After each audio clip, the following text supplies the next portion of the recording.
Money Monday. David Seeger in to join us. Morning, sir. How Morning, are you? John. Pretty good. How are the markets doing starting out this morning? Well, this morning they're going to start out a little bit down, which is as compared to last week when they were going gangbusters. And I probably still will be going gangbusters too. They're starting out just a little bit lower. Did we get 14,000 last week, right? Yes. Did we exactly. stay there? Or yes, we closed at 14,009. Wow. So we closed high, even though we had issues with the GDP where it contracted for the fourth quarter. And then the jobs report on Friday. We just created enough jobs for the people coming in for the new entrants. And then we edged up a little bit, but we're still not worried about that. We're just going to go gangbusters and see what happens. Yeah, I mean, Wall Street's just doing well. It is, I don't know about Main Street. Right, that's right. Right.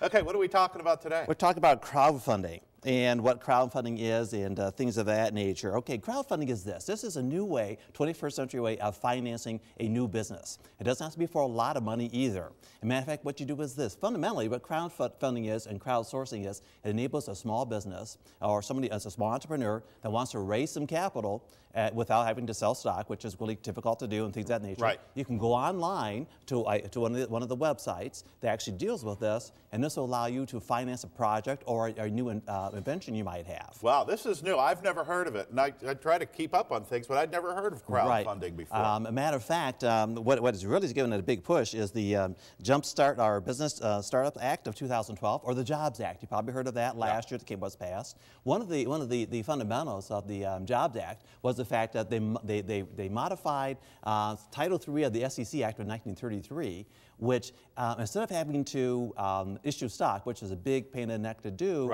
what this does, this is another form of equity financing, whereas I can go and collect money from a group of investors and then start my business that way. But the key part about it is this: other than going online and things of that nature and that ability to raise the money, you can also pay off your investors in product. For example, one of the examples that I was looking at, this one individual started one of those cupcake places. Right. And what she did, one of her main investors said, okay, give me for every Friday 2 dozen cupcakes for the next 10 weeks. Right. And just for Friday treats for the first employees. That was his payback then. Brilliant. Exactly. Brilliant. Because, you know, money is short when you're starting a new business. Very much so. So that is a big issue there. So the Jobs Act is really pushing this. There's some limitations. You can only raise $1 million throughout the course of a year. And there's been over $100 million that's been actually raised already. And Kickstarter.com says there's been over 30,000 projects launched. Wow, that is fantastic. Crowdfunding, something that I hadn't heard of, and relatively new strategy to launch new business. Exactly. It allows the small entrepreneur to try to raise some cash for a particular project or an idea that he might have. Right. Effectively, what you do, you go online to one of the websites that actually provide this service and allows investors to see what you want to be doing in terms of the project that you have. And then they can fund the project. Without the hassles of stocks. Without the hassle of stocks, exactly. And that's one of the things that the Jobs Act did of 2012. It expanded this type of procedure and process so you can do with raising about $1 million a year without having to go to the stock route and have an IPO or something to that effect. And a lot of people have already done this. They have. Got a nice track record, over 30,000, yeah. So it's going gangbusters. Give you an example. Pebble Watch. That is a new watch that's coming out. It's a new hot thing. As a matter of fact, that we just shipped last week. And what Pebble Watch is, it's a watch that syncs with your phone.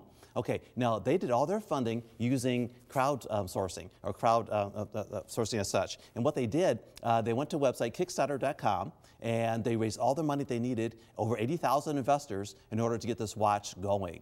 And so it's going gangbusters, and it was a new way of actually getting their business started. 80,000 investors, but the cap's at $1 million. So they don't invest a lot of money. No, they don't. $150. Wow. In that example, it's $150. And you can get a piece of the action. Yes, you can. Nice. And some of the websites to go to, GoFundMe.com, StartSomeGood.com, Indiegogo.com, ProdigyNetwork.com. They're doing real estate right now. And Kickstarter, that's the big one.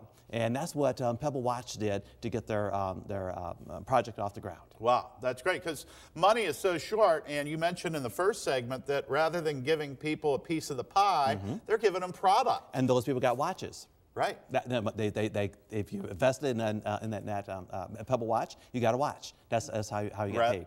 That's nice. Rather than stock, they get a piece of product. Exactly. Or two. Exactly.